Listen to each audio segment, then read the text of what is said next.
नमस्कार. टुडे समाचार न्यूजमध्ये सर्व प्रेक्षकांचं स्वागत आहे. मी हुकमत मुलानी. मी तुम्हाला सतत वेगळे विषय दाखवतोय. आज एक भारी विषय आहे. आता तापमान खूप वाढत चाललेलं आहे. 44 पर्यंत तापमान गेलं आणि उष्णता खूप वाढलेली आहे. या निमित्तानं मी आज एका बांबूमॅनची मुलाखत दाखवणार आहे. आता बांबूमॅन म्हटलं तर तुम्हाला हसूल. काही चर्चेत होते काही पाठीमागच्या विषयामध्ये. असेच एक आपल्यासोबत आता माजी आमदार पाशा पटेल आपल्यासोबत आहेत. त्यांची शेतकरी नेते म्हणून ओळख आहे. आता आणखीन आपण त्यांच्याकडून काही, आता तापमान खूप वाढायला लागले, शेतकऱ्यांनी कसं काय नियोजन केलं पाहिजे, नागरिकांनी काय केलं पाहिजे, असे त्यांची एक निवड झाली एका समितीवर. काय सांगाल? टुडे समाचारमध्ये तुमचं स्वागत आहे साहेब.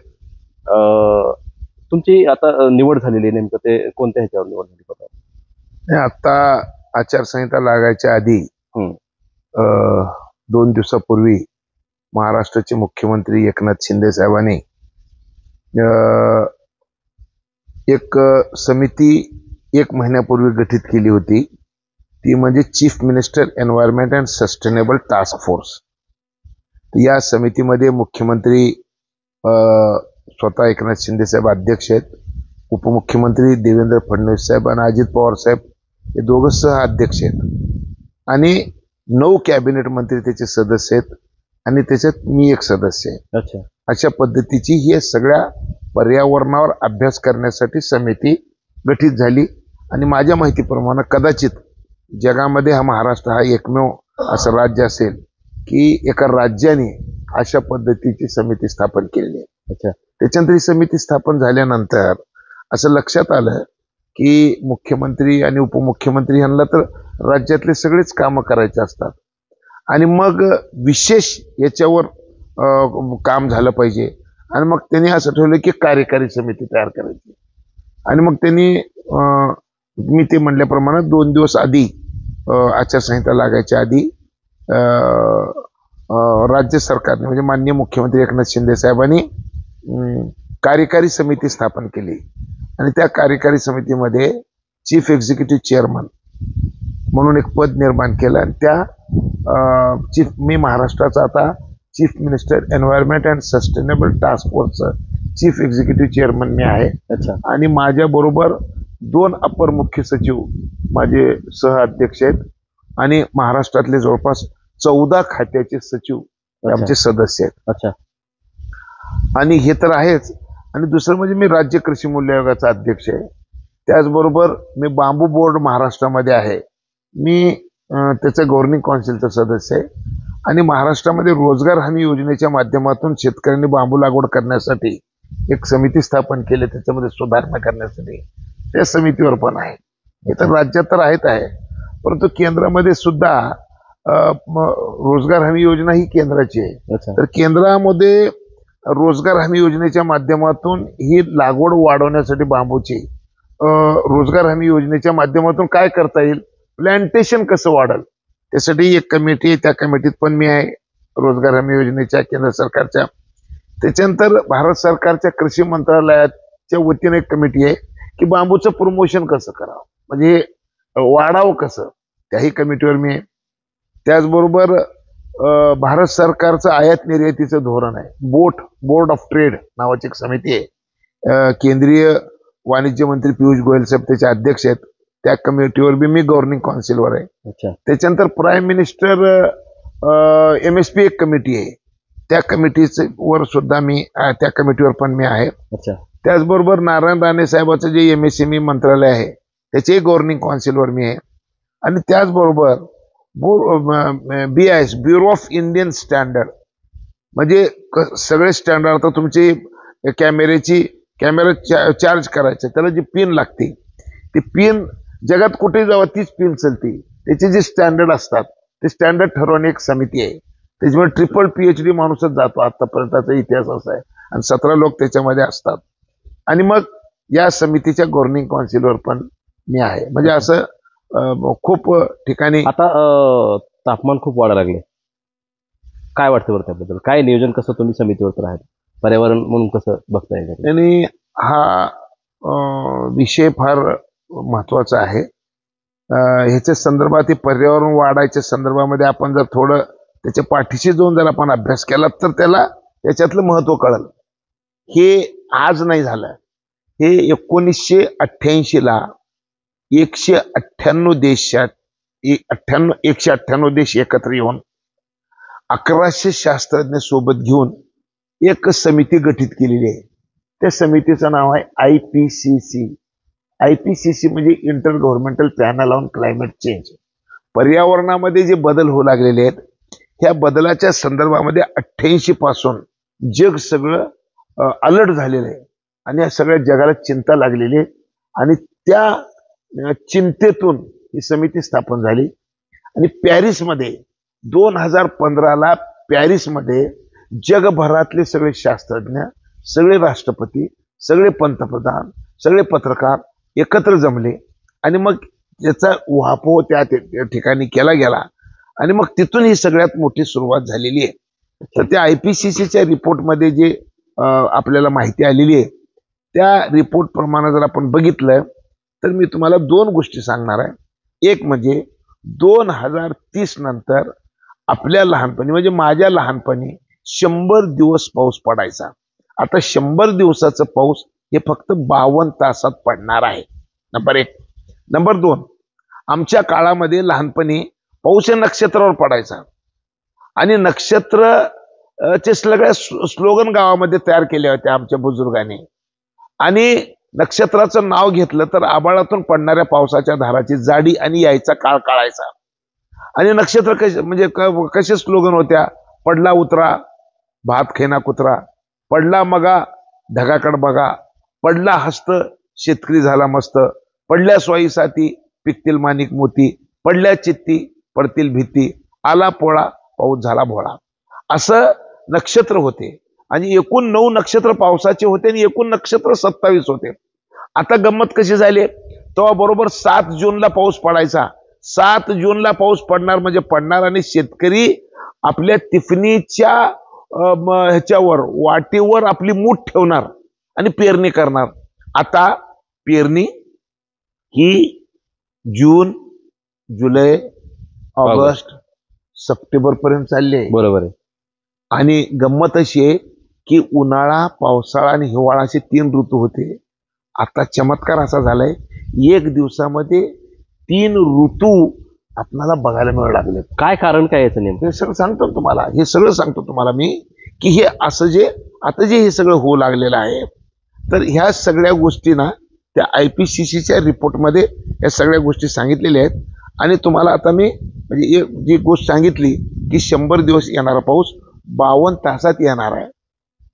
हे ज्या दिवशी IPCCचा रिपोर्ट आला त्या दिवशी काही अतिशहाणी माणसं म्हणजे असं कुठं शक्य आहे का?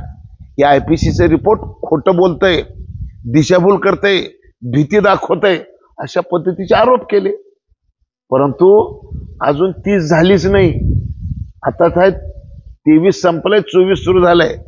मी तुम्हाला ह्याच्यातल्या सगळ्यात 2 महत्वाच्या गोष्टी सांगणार आहे की 18 डिसेंबर 2023 ला भारतातलं तामिळनाडू राज्य, या तामिळनाडू राज्यामध्ये तुतीकोरीन नावाचं एक शहर आहे, जिल्हा आहे. या जिल्ह्यामध्ये 960 मिलीमीटर पाऊस 1 दिवसात पडला. 960 मिलीमीटर म्हणजे किती? 3.25 फूट पाऊस एका दिवसामध्ये. म्हणजे IPCCचे रिपोर्ट 2030 नंतर 100 दिवस येणारा पाऊस हा 52 तासात येऊन सांगितलं होतं. परंतु खरंच IPCCचा रिपोर्ट खोटा ठरला. म्हणजे लोक भीती दाखवलेत म्हणायचे, पण भीती दाखवायच्या पलीकडे गेलं आणि 3.25 फूट पाऊस 1 दिवसात पडलं. 18 महिन्याचं पाऊस 1 दिवसात पडलेलं आहे. 1 वर्षात 52 तास पाऊस जिथं पडेल असं म्हणत होतं तिथं आता 12 तासात 1.5 वर्षाचं पाऊस पडू लागलेला आहे असं चित्र तयार झालं. ते तुतीकोरीन मध्ये दिसलं. नंबर 2, तुम्ही आता दुबई बघितली. काय दुबईमध्ये हो? दुबईमध्ये 70 मिलीमीटर पाऊस वर्षाला पडतो. वर्षाला 70 मिलीमीटर. तर 6-7 दिवसापूर्वी दुबईमध्ये 170 मिलीमीटर पाऊस पडला. म्हणजे 2.25 वर्षामध्ये येणारा पाऊस 1 दिवसात पडलं. दुबई बुडाली आणि नावच बदललं. आता दुबईचं नाव दुबई झालं. 2 गोष्टी तुमच्या माहितीसाठी. बरोबर. तिसरं ह्याच्यापेक्षा आणखीन एक भयानक गोष्ट सांगतो मी, की लिबिया नावाच्या देशामध्ये डेर्ना नावाचं एक शहर आहे. जे शहर समुद्राच्या कडला आहे, वाळवंट आहे तिथं. आणि मग 4 महिन्यापूर्वी त्या शहरावर 1.25 लाख लोकसंख्येचं शहर, पाऊस पडलं किती, 18 महिन्यात येणार पाऊस 1 दिवसात पडलं. 1.25 लाख लोकसंख्येचं शहर बेचिराग झालं आणि वाहून गेलं. 40 ते 50 हजार लोक मृत्युमुखी पडले. लिबिया हा मुस्लिम देश आहे. त्या देशाने जगाला विनंती केली की आमच्याकडे 40-50 हजार लोक मृत्युमुखी पडलेले आहेत आणि हे संसर्गजन्य रोग पसरणार आहेत. एवढ्या लोकांची मयत आम्ही एका दिवसात करू शकत नाही. आम्हाला तुम्ही काय द्या, तर आम्हाला तुम्ही डेड बॉडी ठेवण्यासाठी प्लॅस्टिकच्या बॅगा द्या. अशा पद्धतीचं आव्हान सगळ्या जगाला केलं. हे झालं. आता हे पावसाचं तर तुम्हाला मी सांगितलं, तुम्ही तर तापमानाचं विचारलंय. तापमानात मी नंतर येतो. आता मी तुम्हाला थंडीकडे नेतो. थंडीमध्ये काय, आता चायनामध्ये शिंग चियांग पँग अशा नावाचा एक प्रांत आहे. या प्रांतामध्ये 2 रविवार आधी, कालचा जो रविवार गेला त्याच्या 2 रविवार आधी या प्रांतामध्ये, चायनामध्ये उणे 52.3 मायनस थंडी पडली. उणे 4-5 ला कोण जगत नाही हो, इथं तर 52 पडली. संपलं. जग बुडण्याचे जे काही हे काही घटना सांगावा अशा जर असतील तर त्याच्यातली एक घटना आहे. आता हे झालं. आता आपण येऊ तापमानाकडे. आता मी आता लातूर जिल्ह्यातल्या लोदगा गावामध्ये बसलोय. तर आमच्या इथं जवळ औराशाजने नावाचं गाव आहे. 44 डिग्री टेम्परेचर झालं. साधारणतः लातूर, उस्मानाबाद या दोन्ही जिल्ह्यामध्ये अशा पद्धतीचं तापमान आहे. सकाळी 9 वाजता लोक बाहेर निघायचं बंद करले तर संध्याकाळी 6 ला बाहेर पडलेले. बरोबर. हे वर्ष पृथ्वी निर्माण झाल्यापासूनच सगळ्यात तप्त वर्ष आहे. बरं, हेच वर्ष आहे का? गेलं वर्ष कसं होतं, आतापर्यंत पृथ्वी तलावर सगळ्यात उष्ण वर्ष गेले वर्ष होतं. हे वर्ष त्याचं बी रेकॉर्ड मोडलेलं आहे. पुढचं वर्ष ह्याच्याही पेक्षा असं वाढता क्रम चालू आहे. प्रश्नच नाही. पृथ्वीच्या तप्तपणाचा जर पृथ्वी कशी कशी तापलेली ह्याचा जर अभ्यास केला तर 2000 वर्षामध्ये पृथ्वी तापली होती 0.5 डिग्री. गेल्या 150 वर्षात पृथ्वी तापली ही 1.5 डिग्री. 2000 वर्षात 0.5 डिग्री आणि 150 वर्षात 1.5 डिग्री. ही जी तापमान वाढीचा जो वेग आहे, ह्याचं कारण काय? याचं कारण जर आपल्याला मुख्यतः म्हणजे 3 गोष्टी, पाऊस, थंडी आणि ऊन, या 3 गोष्टीचं मूळ कारण जर शोधायचं असेल तर ह्याला हे कशामुळे झालंय, तर 1750 ला ग्लासगो शहरामध्ये पहिलं इंजिन जन्मलं.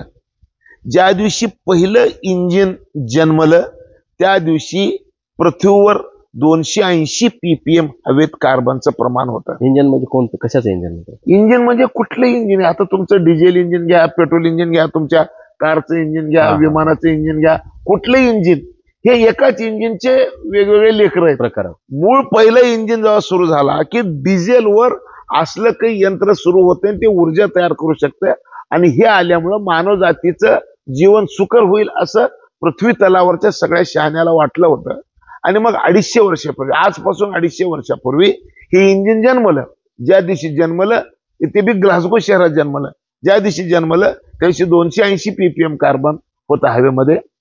त्या खरं तर 350 ppm पर्यंत हवेत कार्बन जर असेल तर जीव जंतू प्राणी सगळं काही सुखरूप. 350च्या पुढे गेलं तर या मानव जातीवर त्याचा परिणाम होणं सुरू होतो. आता 422 ppm आहे आणि 450 ला आपलं सगळं वाटोळ होणार आहे. जसं तापमान आणि कार्बन हे सख्य भाऊ आहेत. कार्बन वाढलं की तापमान वाढतं. तर तुमच्या माहितीसाठी सांगतो मी की आता या तापमान वाढीचा सगळ्यात मोठा धोका कोणाला झाला? तापमान वाढीचा धोका झाला पहिला आपल्याकडे डायनोसॉर नावाचा प्राणी होता. आपण त्याची कल्पना करतो की ते खूप अजस्त्र हे होतं, काय म्हणतो, प्राणी होतं. तापमानवाढीचा पहिला झटका डायनोसॉरला बसला, म्हणून डायनोसॉर पृथ्वीवरचे नामशेष झाले. त्याच्यानंतर अंगानं जाडजूड कोण होतं डायनोसॉर नंतर? हत्ती, तेही संपले. त्याच्यानंतर वाघ, सिंह, त्याच्यानंतर तेही संपले. आता नंबर माणसाचा लागणार आहे. आणि मग माणसाचा नंबर कसा लागणार आहे? तर परवा मी एका इंग्रजी बातमीमध्ये बघितलं, इंग्रजी पेपरमध्ये बघितलं, मुंबईत वाघ दिसला अशी बातमी आली. ही बातमी जशी मी वाचली तशी माझ्या डोक्यात प्रकाश पडला. आणि मग माझ्या डोक्यात काय आलं माहितीये की आजपासून 100 वर्षानंतर ही पेपरवाला, पेपर लिहिणारा, पेपर बातमी देणारा, पेपर छापणारा आणि ही मशीन जर असली तर 100 वर्षानंतर कदाचित बातमी अशी, मुंबईत माणूस दिसला. क्या बात. एवढं हे भयानक प्रकार होणार आहे. आणि हे सगळं जे आहे ते त्याच्यातून झालेलं आहे. आणि ह्याच्यामध्ये सगळ्यात महत्वाचं इंजिन, मी तुम्हाला सांगितलं की या सगळ्या विनाशाच्या पाठीशी इंजिन आहे. मग इंजिन कसं आहे? तर त्याच्या सगळ्यात महत्वाची गोष्ट आहे की इंजिनला इंधन लागतंय. इंधन काय? डिझेल आणि पेट्रोल. 1 लिटर पेट्रोल जळालं तर 3 किलो कार्बन तयार होत आहे. पेट्रोल डिझेल कुठे मिळते? जमिनीच्या पोटात. जमिनीच्या पोटात डिझेल आणि पेट्रोलच्या रूपानं CO2 झोपलेला आहे. जमिनीच्या पोटातलं डिझेल पेट्रोल काढून जाळणं म्हणजे 1 लिटर काढून जाळलं की 3 किलो कार्बन तयार होत आहे. ह्याचा अर्थ जमिनीच्या पोटातली इंधन काढून जाळणं म्हणजे उद्याचं मरण आज आहे. आणि असाच आणखीन एक सगळ्यात मोठा धोका जो आहे तो असा आहे की दगडी कोळसा. आपल्या जगामध्ये वीज निर्मिती करण्यासाठी सगळ्यात मोठा वापर दगडी कोळशाचा होतो.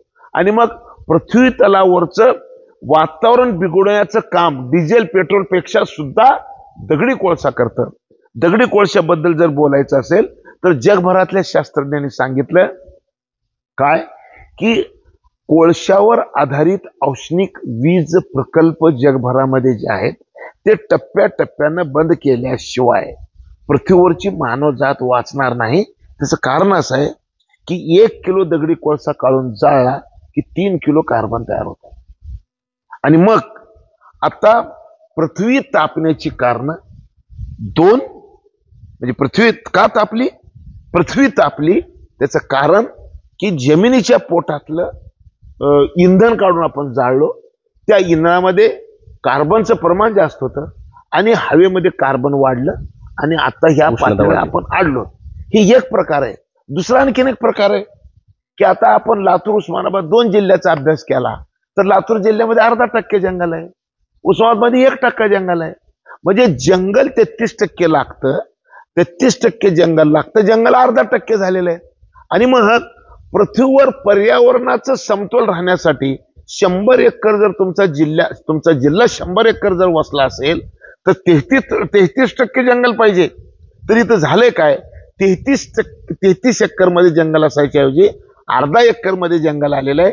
म्हणजे मग 2 गोष्टी समांतर झाल्या. एक की वृक्षतोड मोठ्या प्रमाणामध्ये झाली, नंबर 1. आणि नंबर 2 जमिनीचं इंधन काढून जाळणं झालं. म्हणजे झाड तोडल्यामुळे काय झालं? झाड काय करतंय? झाडाचा आणि माणसाचा संबंध काय बघा. परमेश्वरांनी काय मस्त लावले, जोपर्यंत झाडं जिवंत आहेत तोपर्यंत माणसं जिवंत आहेत आणि जोपर्यंत माणसं जिवंत आहेत तोपर्यंत झाडं जिवंत आहेत. कसं आहे? माणूस ऑक्सिजन घेतो, झाड ऑक्सिजन सोडतो, माणूस कार्बन सोडतो, झाड कार्बन खातो. म्हणजे झाडात आणि माणसात काय काय म्हणजे ह्या दोघांचं काय चमत्कार आहे? ह्याच्यामध्ये काय रहस्य आहे? जर आपण बघितलं, झाड सोडलेलं माणूस खातंय आणि माणूस सोडलेलं झाड खातंय. म्हणून ही संख्या समसमांतर होती, म्हणून व्यवस्थित चालत होतं. परंतु आम्ही आता झाड म्हणजे मशीन आली, इंजन आलं, म्हणून झाड तोडायला सोपं झालं. म्हणून आम्ही अफाट झाडं आम्ही तोडायला सुरुवात केलो आणि अफाट इंधन आम्ही जाळायला सुरुवात केलो. पृथ्वीवर एकाच वेळेस न घडणाऱ्या 2 गोष्टी घडल्या मानवाच्या विरोधामध्ये. माणसाला काय वाटलं होतं की आपलं जीवनमान सुकर जर करायचं असेल, आपलं लिव्हिंग ऑफ स्टँडर्ड जर वाढवायचं असेल तर जीवनमान उंचवण्यासाठी जे जे प्रयोग माणसाने केलं त्याच प्रयोगामुळं माणसाचं जीवनच नामशेष होण्याची परिस्थिती तयार झालेली आहे. एक गोष्ट लक्षात घ्या, आता झाड नाही त्याच्यामुळे ऑक्सिजन मिळणार नाही, झाड नाही त्याच्यामुळे मशीन सोडलेलं कार्बन सुटणार नाही. आता पहिलं कसं होतं की हिंदू धर्मामध्ये म्हणजे युनायटेड नेशन ऑर्गनायझेशनचे एन्व्हायरमेंटचे मोईली नावाचे डॉक्टर पर्यावरण तज्ज्ञ आहेत. त्यांनी परवा बोलताना सांगितलं की जगामध्ये एकच धर्म असा आहे, हिंदू धर्म, जो की पर्यावरणावर बोलतो. धर्म पर्यावरणावर बोलतो म्हणजे काय, वड आणि पिंपळ, तुळस, बेल ह्या सगळ्या झाडाची ओळख हे पर्यावरणपूरक म्हणून हिंदू धर्मामध्ये केलेली आहे. वडाला आणि पिंपळाला तर दर्जा काय दिलाय तुळशीला, की वड आणि पिंपळ, हिंदू महिला या वडाची आणि पिंपळाची वर्षातून एकदा पूजा करतात. आणि त्या पूजेला अधिष्ठान काय दिले, अधिष्ठान असे दिले की हेच नवरा मला 7 जन्म मिळू दे म्हणून वडाची आणि पिंपळाची पूजा करतात. खरं तर हे असं नाहीये, हे आहे असं की जोपर्यंत हे वड आणि पिंपळ जिवंत आहे तोपर्यंत माझं सौभाग्य जिवंत आहे, असं त्या गोष्टीतून निष्पन्न होते, दिसतंय.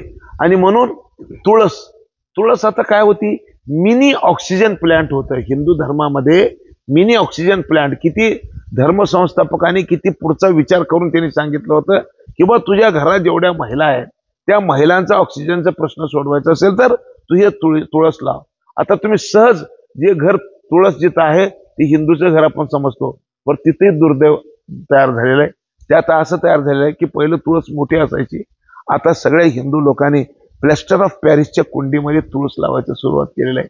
हे आता सोपस्कार ठेवलेले आहेत, विज्ञान विसरलेलं आहे. ते खरं तर सोपस्कारामधून विज्ञान दिलं होतं. विज्ञान असं दिलं होतं की घरामधले पहाटे 5 वाजता जर त्या घरातली मोठी म्हणजे माऊली जर उठली तर तिनं जर त्या ह्याची पूजा केली तुळशीची आणि त्याला सडासारवण केलं तर तिला दिवसभराचं ऑक्सिजन एका झटक्यात सकाळी मिळून जायचं. आणि म्हणून ही सिस्टीम लावली होती, ती सिस्टीम सुद्धा मोडली. मग आता विषय काय झालाय, आता आपण विनाशाच्या दिशेने निघालो. तापमान वाढवायला, कार्बन वाढवायला, ऑक्सिजन खायला, या सगळ्या गोष्टी आपण आता सुरू केलेली आहे. आणि खरी जी विनाशाची सुरुवात आहे ना इथून झालेली आहे.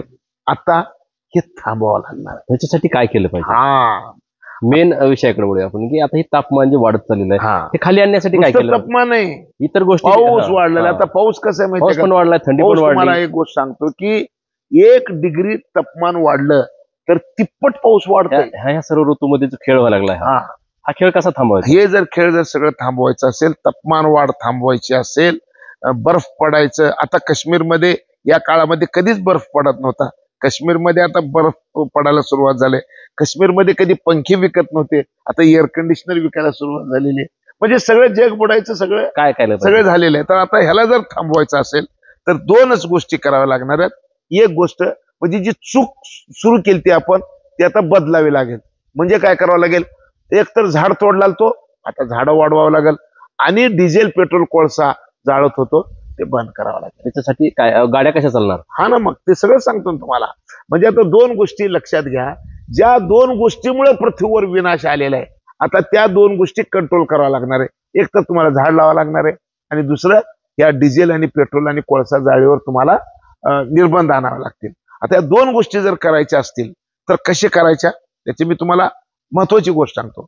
भारत सरकारचे हे लक्षात आलंय, आणि म्हणून भारत सरकारने असं सांगितलंय की आमच्या देशामध्ये जेवढे बॉयलर आहेत, जेवढे थर्मल आहेत वीज निर्मितीचे, या सगळ्या थर्मलमध्ये आता 5% कोळसा कमी करायचा आणि दगडी कोळसा 5% कमी करायचा आणि बायोमास वापरायचं.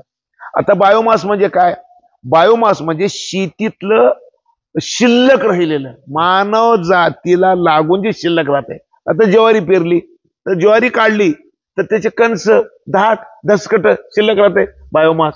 मका काढलं, मधले दाणे काढले की मकाचं कंदाट बी राहिलं, कडबा बी राहिलं. तर आता सोयाबीन आहे, सोयाबीन काढलं की त्याचं हे आहे, भुसकट आहे, बाकीचे सगळ्या गोष्टी आहेत. तर असं जे ऍग्रो वेस्ट आहे, तर त्या ऍग्रो वेस्ट मध्ये आता आपण वीज निर्मिती करूत, असं जगभरातल्या शास्त्रज्ञांनी सांगितलं आणि आपल्या भारत सरकारने निर्णयच करून टाकला की आता 100 किलो दगडी कोळशाबरोबर 5% कोळसा कमी करा आणि बायोमास जाळा. आता ज्या दिवशी बायोमास जाळा असा निर्णय झाला तर दगडी कोळशाची कॅलरिफिक व्हॅल्यू ही 4000 आहे. 4000 कॅलरिफिक व्हॅल्यू म्हणजे उष्मांक. तर उष्मांक 4000 आहे दगडी कोळशाचा. मग आता बायोमासचं उष्मांक किती आहे, कॅलरिफिक व्हॅल्यू किती आहे, 2000 ते 2200. म्हणजे 1 किलो कोळशाची बराबरी 2 किलो शेतातलं बायोमास जाळावं लागणार आहे. मग हे जमा करणं कठीण आहे. मग आम्ही भारत सरकार बरोबर, मी स्वतः पाशा पटेल, मी अभिमानानं सांगतो की ज्या दिवशी नोटिफिकेशन निघालं भारत सरकारचं त्याच्यामध्ये बायोमास मध्ये बांबूचा अंतर्भाव नव्हता. मी जाऊन केंद्रीय कृषी मंत्री मनोज आहुजा आणि केंद्रीय ग्रामीण विकास मंत्री सचिव नागेंद्रनाथ सिन्हा हे 2 सचिव या विषयावर खूप संवेदना असणारे अधिकारी भारत सरकारचे, या दोघांना आम्ही सांगितलं. दोघांनी विनंती केली तरी सुद्धा फरक पडला नाही. बायोमास मिशन जे आहे त्यांना फरक पडला नाही. NTPC मध्ये हे नॅशनल बायोमास मिशनचं ऑफिस आहे, त्यांनी ऐकलं नाही. आणि मग शेवटी आम्ही की राजनाथ सिंग, भूपेंद्र यादव, नितीन गडकरी अशा सगळ्या मोठ्या मंत्र्याचे पत्र ज्यावेळेस पाठवलं त्यावेळेस त्यांना अंतर्भाव करावा लागला. हे अंतर्भाव आम्ही का केला त्याच्या मागचं सगळ्यात मोठं कारण की जेवढं उष्मांक दगडी कोळशाचं आहे 4000 तेवढंच 1 किलो बांबूचं आहे. मग 1 किलो बांबू जाळला काय आणि 1 किलो दगडी कोळसा जाळला काय, वीज तेवढीच निर्माण होती. म्हणून आता निर्णय सुरू झाला, 5% बायोमास आता जाळायचं ठरलं. म्हणजे 5% बांबू जाळायचं ठरलं. 100 किलो मध्ये 5%. आता हे सगळं होताना आता NTPCचे CMD सिंग साहेब म्हणून दिल्लीमध्ये ते पूर्ण देशातले सगळे थर्मल बघतात. मी त्यांच्याकडे गेलो आणि त्यांना जाऊन विचारलं की 5% प्रमाणे तुम्हाला आता रोज किती बायोमास लागते. त्यांनी म्हणले 1,05,000 मेट्रिक टन. वर्षाला किती लागते, वर्षाला 400 लाख मेट्रिक टन बायोमास पाहिजे. मी त्याला सहज विचारलं आता मिळते किती तुम्हाला, त्यांनी म्हणले 2 lakh metric ton. 2 lakh metric ton त्यांना मिळतं. पाहिजे त्यांना 400 लाख मेट्रिक टन, तेही 5% प्रमाणानं. परंतु 100% सुद्धा थर्मल चालवता येऊ शकतं. आणि मग ज्या दिवशी 100% थर्मल चालवायचं असेल तर 100 गुणिले म्हणजे रोज म्हणजे आता 400 लाख मेट्रिक टन हे 5%, तर 100% किती, 100 गुणिले 400 एवढं मोठं बायोमास लागणार आहे. आणि म्हणून आम्ही आता एक मिशन हातात घेतलेलं आहे की आमचं जे टास्क फोर्स आहे त्या टास्क फोर्सच्या वतीनं आम्ही आता एक काम सुरू केलंय. ते म्हणजे आपणाला बायोमास सप्लाय करायचं आहे. मानव जात वाचवायची असेल तर दगडी कोळसा जाळायचं बंद करावं लागणार आहे. आणि दगडी कोळसा जर बंद करायचा असेल तर बायोमास आणि तेही बांबू त्याची लागवड करावी लागणार आहे.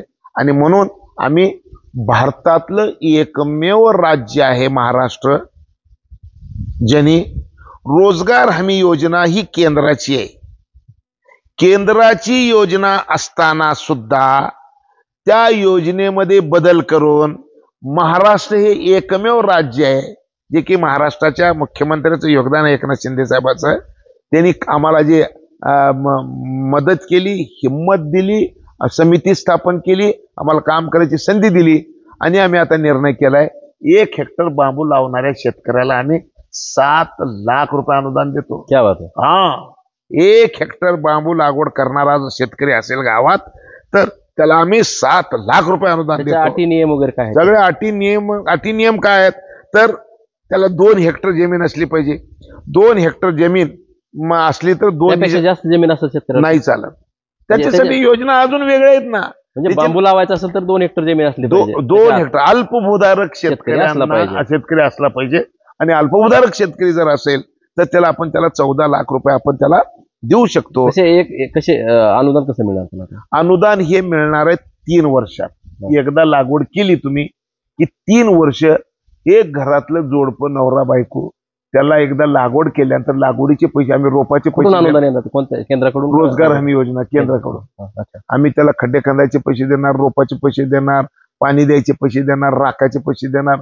आता तर आम्ही 3 वर्ष राखाचे पैसे देणार होतो, परंतु कदाचित भविष्यामध्ये 4 वर्ष बी जर राखलं तर 4 वर्षाचे पैसे द्यावं अशा पद्धतीचा आमचा विचार चालू आहे. तुम्ही बांबू लावलाय का? बांबू म्हणजे लावला का म्हणजे असं जस्ट जोक, पण तुम्ही लागवड केली का बांबूची? आम्ही लागवड आहे ना आमच्याकडे. किती आहे? आमच्याकडे थोडी आहे. आम्ही फक्त रोपं बनवतो मोठ्या प्रमाणामध्ये. बरं. का तर आमच्या इथं 2 प्रॉब्लेम आहेत. आमच्या इथं प्रॉब्लेम काय आहे, आमच्या आता आपण इथं जिथं बसलो तिथं आमच्याकडे मातीच नाही. नंबर 1 माती आणून टाकावं लागते. पूरक वातावरण आहे त्याच्यासाठी, माती जमीन नाही. माती नाही आणि दुसरं आम्हाला पाणी पण नाही. पाणी बांबू लागवडीसाठी पाण्याचं काय कसं लागतं? किती लागवड हा, ते पाणी किती सांगतो, लागतं? सगळं सांगतो तुम्हाला. बांबू लागवड करायची असेल तर बांबूची आणि ऊसाची जर आपण तुलना केली तर 1 हेक्टर ऊस लावलं तर 2 कोटी लिटर पाणी लागतंय आणि 1 हेक्टर बांबू लावलं 20 लाख लिटर पाणी लागतंय. म्हणजे बांबूमध्ये आणि ऊसामध्ये पाणी 10 पट कमी लागतंय.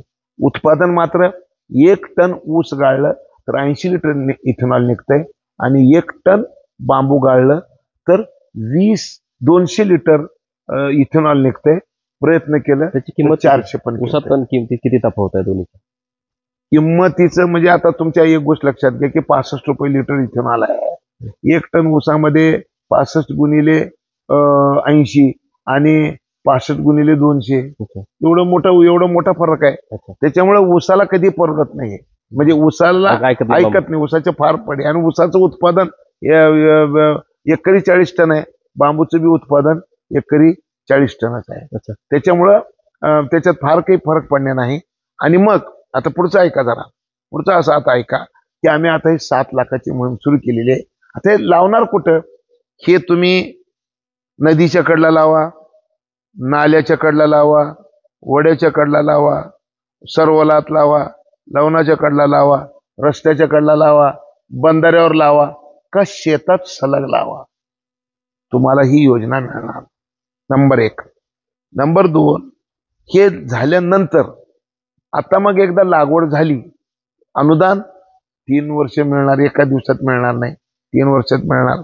आणि मग एवढं झाल्यानंतर आता याचं पुढे काय होईल तर पुढे आता पॅलेट्स बनवून आता या सगळ्या थर्मलला देणे हा एवढा मोठा काम आहे.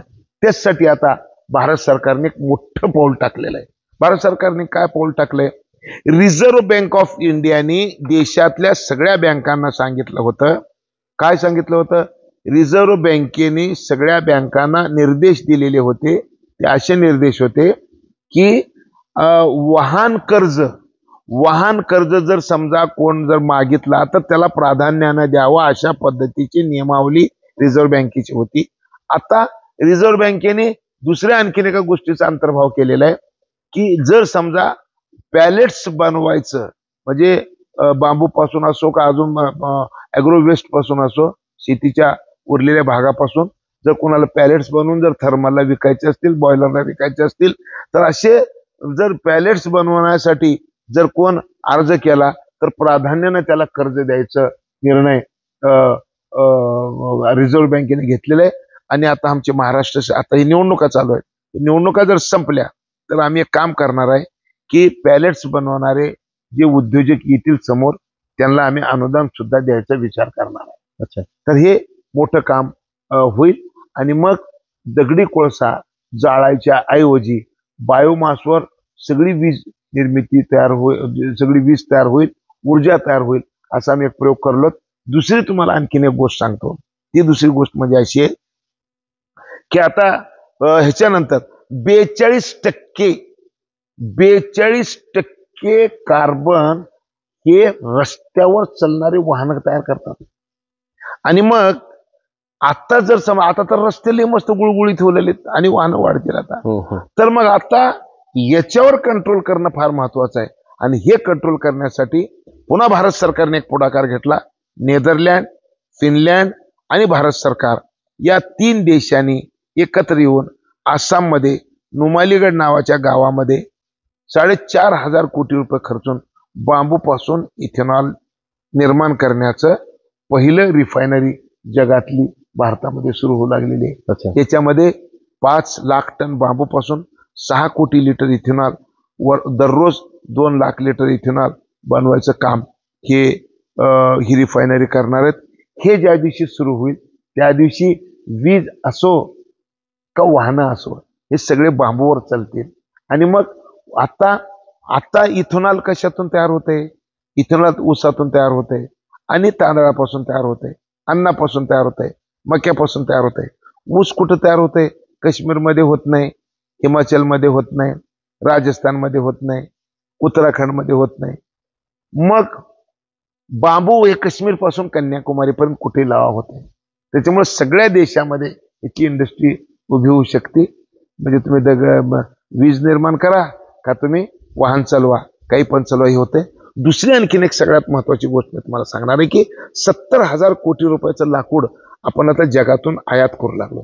70,000 कोटी रुपयाचं. कोणतं बांबूचं लाकूड? नाही, हे साग टिकून वेगवेगळं, वगैरे हा. वगैरे वगैरे. का तर आपल्या देशात लाकूड शिल्लक राहिलेलं नाही. कशासाठी आयात करतो? लाकडं आता तुम्ही घर बांधलं, तुम्हाला दरवाजा लागणार आहे, चौकट लागणार आहे, अलमारी लागणार आहे. लाकडाशिवाय तर माणूस नाहीच ना. त्याच्यामुळे ह्याला जे लागणारं लाकूड आहे ते आता लाकूड आता मिळेना गेले. सगळ्यात महत्वाची गोष्ट सांगतो तुम्हाला मी, प्लायवूड मध्ये गुजरातमध्ये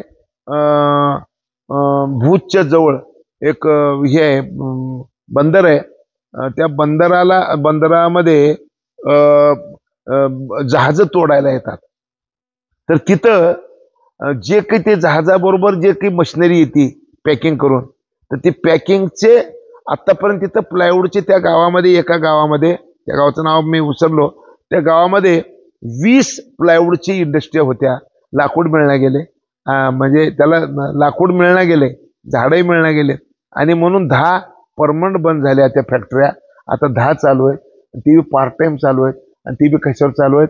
जर त्या गावात बंदर नसतं आणि परदेशातून जर समजा मशिनरी आली नसती तर त्याचं पॅकेजिंग मटेरियल मिळालं नसतं आणि प्लायवूड तयार झालं नसतं.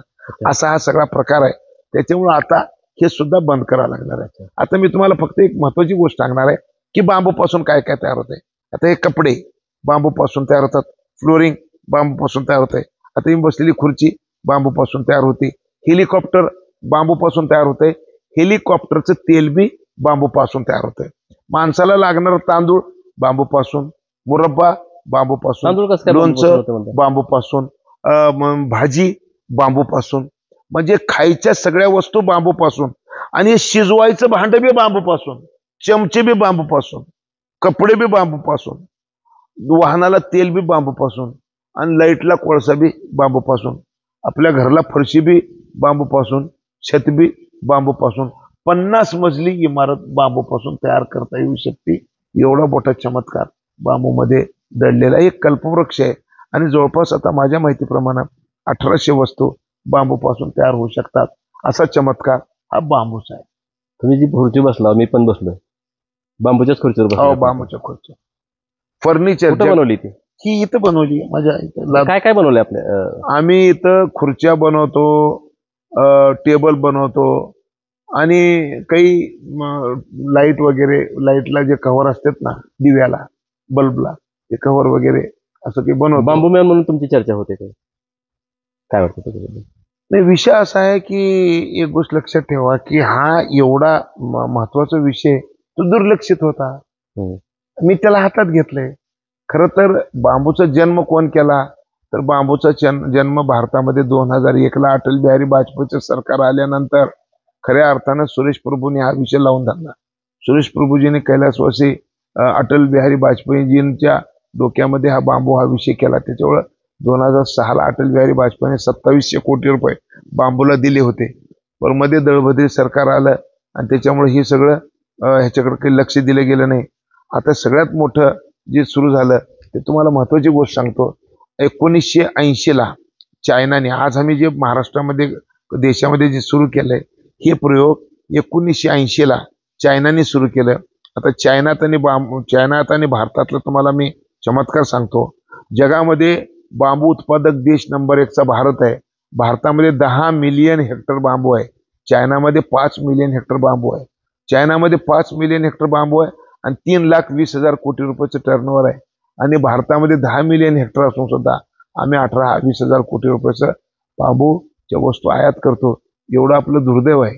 आणि म्हणून आता आपल्या देशामध्ये आता नवीन जे हे सुरू झालं ते नरेंद्र मोदी साहेबांमुळं 2017ला म्हणजे 1927ला इंग्रजांनी बांबूला वन कायद्यामध्ये टाकलं होतं आणि झाड म्हणून याला ट्रीट केलं होतं आणि बांबू तोडायला आणि वाहतुकीला वन अधिकाऱ्याची परवानगीशिवाय तोडता येत नाही असं सांगितलं होतं. ही गोष्ट 2017ला ज्यावेळेस या देशाचे पंतप्रधान नरेंद्र मोदी आहेत 2017ला मोदी साहेबांना ही गोष्ट लक्षात आली की बांबूवर निर्बंध आहेत आणि मग पहिल्यांदा त्यांनी एक चमत्कार केला की बांबूवरचे निर्बंध काढले आणि 90 वर्षानंतर 90 दिवसात लोकसभेत आणि राज्यसभेत हा कायदा पारित केला आणि एका ओळीमध्ये जुनं कायदा मोडून टाकलं. नरेंद्र मोदींनी एका वाक्यात काय सांगितलं, बांस हे घास आहे आणि बांबूला झाडातून गवताच्या व्याख्येत टाकल्यामुळं बांबूला लागवड करायला वाहतुकीलाची परवानगीची गरज नाही असं झाल्यामुळं हे सुरू झालं. आणि ज्या दिवशी मी माननीय पंतप्रधान मोदी साहेबाबरोबर शेतकऱ्याचं उत्पन्न दुप्पट करायच्या एका कमिटीमध्ये मी एका ग्रुपचा चेअरमन होतो. 1 महिना मी दिल्लीत होतो.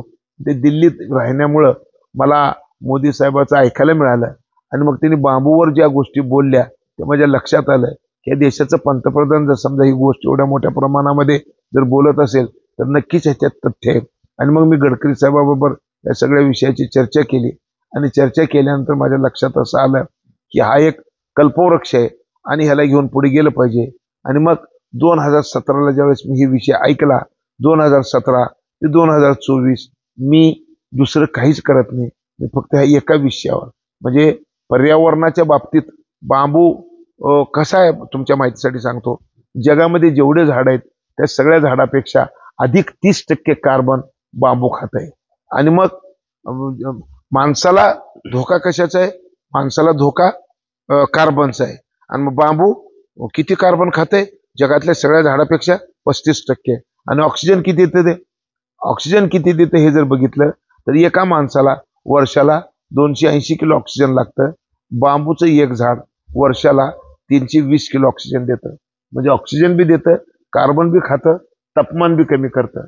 आणि म्हणून हे पर्यावरणपूरक झाड आहे. आणि या पर्यावरणपूरक झाडाला आपण आता याचं जर उदात्तीकरण केलं, गावागावात आता एवढ्या झाडा लागलेल्या आहेत, त्या झाडा जर गावच्या विशीवर जर थोपवायच्या असतील तर गावच्या बाहेर जर झाडं जर राहिले तर हे आपोआप थोपलं जाणार आहे. आता 2-2 किलोमीटर झाडच दिसत नाही, कसं तुम्ही मरणार नाही, तुम्ही मरणारच आहे. म्हणजे तुमची मुलं बाळं जर वाचायची नसतील तर तुम्हाला हे काम करावं लागणार आहे. मला चिंता माझ्या नातवाची आहे. मी सगळ्या जगाच्या कल्याणासाठी निघालो नाही. माझ्या एक लक्षात आलं की हे तापमान वाढणार आहे, थंडी वाढणार आहे, पाऊस विचित्र पडणार आहे. तिन्ही ऋतू संपलेले आहेत. डिक्लेअर करायला काहीच हरकत नाही. आता ऋतू देशात नाहीत, राहणार नाहीत. आणि मग ऋतूच जर राहणार नाही, हे सगळं जर खेळ मोडला तर मग काय होणार आहे. आणि म्हणून अशा परिस्थितीमध्ये मी जे 50 वर्ष रस्त्यावर पळलो, ज्या गोष्टीसाठी पळलो, शेतीमालाच्या भावासाठी, मी शेतकरी नेता आहे की सगळ्याच्या शेतीमालाला दर मिळाला पाहिजे आणि शेतकरी सुखी व्हायला पाहिजे म्हणून पळत होतो. परंतु आता तापमान वाढीमुळे 2030 नंतर 40% गहू, 40% तांदूळ, 40% ज्वारी हे 40% कमी पिकणार आहे.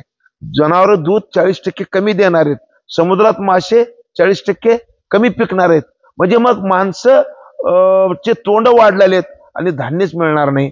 ही एवढी भयानक परिस्थिती पृथ्वी तलावर येणार आहे. आणि ती जर पृथ्वी तलावरची परिस्थिती येऊ द्यायची नसेल तर तुम्हाला धान्य जर पाहिजे असेल तर तापमान आवाक्यात आटोक्यात आणावंच लागणार आहे. तापमान जर आटोक्यात आणलं नाही तर फक्त आणि फक्त म्हणजे जे तापमान वाढीचा चटका, तापमान वाढीमुळं जगभरातले सगळे हिमनग वितळणार आहेत. आणि सगळे हिमनग ज्या दिवशी वितळतील त्या दिवशी 100 कोटी लोकांना पुराचा तडाखा पृथ्वीवर बसणार आहे. ह्याचे जर सविस्तर जर बोलायचं असेल तर तुमच्या माहितीसाठी सांगतो, 2050ला 50 म्हणतात पण मी तर म्हणतो 40च. 2050च्या आधी भावनगर, मुंबई, कोची, चेन्नई, कलकत्ता असे समुद्राच्या कडचे 12 शहर समुद्र गिळणार आहे. 12 शहर बुडणार आहेत मुंबई सकट. आणि मग मग नुसतं एका भारतावर संकट आहे का? हे सगळे जगभरातले सगळे मोठे शहर, न्यूयॉर्क असो, लंडन असो, ढाका असो, ढाका आणि बांगलादेश तर दिसणारच नाही. अख्खं लंडन आणि इंग्लंड संपणार आहे. श्रीलंका, मलेशिया, इंडोनेशिया 2200 आयलँड समुद्रातले समुद्र गिळणार आहे. एवढी भयानक परिस्थिती येणार आहे. आणि म्हणून हे जर व्हायचं असेल तर आता आपल्या 2 डिग्री तापमान जर वाढला ना तर समुद्राच्या खालचं सगळा शेवाळ संपून जाणार आहे 90%. आणि 100% 90% शेवाळा जर 2 डिग्री तापमान झाल्यामुळे जर वितळणार असेल तर तुम्हाला सांगतो, समुद्र गरम झालं तर थंड होत नाही, थंड झालं तर गरम होत नाही. माणसाचं अवशेष पृथ्वीवर शिल्लक राहील याची अजिबात गॅरंटी नाहीये. अशी आहे सगळ्या गोष्टी. संदेश शेवटचा प्रश्न, शेवटचा विचारतो की संदेश काय असेल तुमचा आता शेतकऱ्यांना? शेतकऱ्यांना संदेश असा आहे की 10 एकर जमीन असली तर 2 एकर झाडं लावा लागणार आहे. अच्छा. झाड कुठलं लावायचं? अतिशीघ्र गतीनं वाढणारं आणि बहुउपयोगी. इंग्लिशमध्ये सांगायचं असेल तर फास्टेस्ट ग्रोथ आणि मल्टी यूज. मल्टी यूज म्हणजे एक झाड लावलं त्याचा उपयोग एकच नाही, एक झाड लावलं तर 1000 उपयोग असले पाहिजे. बांबू एक अशी वस्तू आहे, एक झाडापासून 1800 वस्तू तयार होतात. आणि बांबू एक दिवसात कधी 1 फूट वाढते, कधी 2 फूट वाढते, कधी दिवसात 3-3 फूट. बांबूची एक वाढ किती होऊ शकते एका दिवसामध्ये? 3 फुटापर्यंत. 1 फुटापासून 3 फुटापर्यंत. जमीन आणि पाणी व्यवस्थित जर त्याला दिलं तर ते कमीत कमी 3-3 फूट वाढू शकते. मी माझ्या डोळ्यांनी बघितलेलं आहे. त्याची 2 रोपातलं अंतर 15 फूट असलं पाहिजे आणि 2 ओळीतलं बी अंतर 15 फूट असलं पाहिजे. कोणी शेतकऱ्यांना जर तुमचा फोन नंबर मागितला तुम्ही नंबर सांगू? बेशक देणार. सांगा नंबर. 94 22 0 71 786. परत एकदा सांगा. 94 22 0 71 786. ज्यांना कोणाला बघायचं असेल त्यांनी इथं औसा तालुक्यामध्ये लोदगा नावाचं गाव आहे, लातूर जिल्ह्यात. लातूर पासून 15 किलोमीटरवर माझं गाव आहे. इथं माझी संस्था आहे. इथं तुम्हाला बांबूपासून सगळ्या वस्तू पाहायला मिळतील. बांबूपासून रोपं कसे बनतात इथं तुम्हाला दिसतील. बांबूपासून फर्निचर कसं बनतंय इथं तुम्हाला दिसतील. जगातल्या जवळपास 100 वस्तू बांबूपासून बनणाऱ्या माझ्या संस्थेमध्ये तुम्हाला बघायला मिळतील. माझ्या माहितीप्रमाणे कदाचित देशातलं सगळ्यात चांगलं फर्निचर युनिट बांबूचं फर्निचर बनवायचं युनिट मी माझे इथे तयार केलेलं आहे. आणि सायन्स अँड टेक्नॉलॉजी मंत्रालयाच्या वतीने DBT सर्टिफिकेशन असलेली बांबूपासून रोपं बनवायची टिश्यू कल्चर लॅब सुद्धा माझ्या संस्थेमध्ये इथं आम्ही तयार केलेली आहे. वर्षाला 1 कोटी रुपये 1 कोटी रोपं आम्ही बांबूचे बनवतो. बांबूचे रोपही बनवतो, बांबूच्या वस्तूही बनवतो आणि बांबूची लागवडीचं बी सांगतो. ह्या सगळ्या गोष्टी करायच्या आमच्यावर का आले तर बुडती हे जग बघून या डोळा, बुडती हे जग न बघून या डोळा, म्हणून कळवळा येत असे. हे जग बुडणार आहे आणि हे आपल्याला कळलंय. आणि मग जग जर बुडवायचं नसेल तर तुम्हाला आता हे वाचवायचं ते काम करावं लागणार आहे. वाचवायचं सोपी 2च ओळी. पहिली ओळ, झाड लावा आणि डिझेल पेट्रोल कोळसा कमी जाळा तर पृथ्वी जगणार आहे, नाहीतर जगणार नाही. आणि हे दोन्ही गोष्टी करायला बांबू लागणार आहे. आणि म्हणून बांबू हे वृक्ष घेऊन मी निघालेलो. अच्छा. तर हे पाशा पटेल होते. पर्यावरणाचा त्यांनी बऱ्यापैकी आता आपल्याला माहिती सांगितलेली आहे. बांबूमॅन अशी त्यांची ओळख आहे, माजी आमदार आहेत. आणि त्यांची मी मुलाखत बांबूच्याच खुर्चीवर बसून घेतलेली आहे.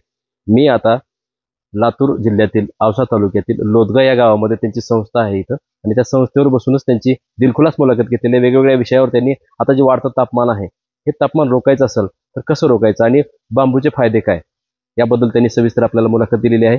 आमचं चॅनल 2,20,00,000 व्ह्यूअर्स असलेलं एकमेव चॅनल आहे. या चॅनलवर बातमी छोटी असो मोठी असो विषय कोणताही असो बघायला मिळेल. असे वेगळे विषय असतील, वेगळे मुलाखती असतील तर खाली माझा स्क्रीनवर नंबर दिलेला आहे, त्या नंबरला तुम्ही थेट संपर्क करू शकता. कॅमेरामन खंडू होबळेसोबत मी हुकमत मुलानी, औसा, लोदगा.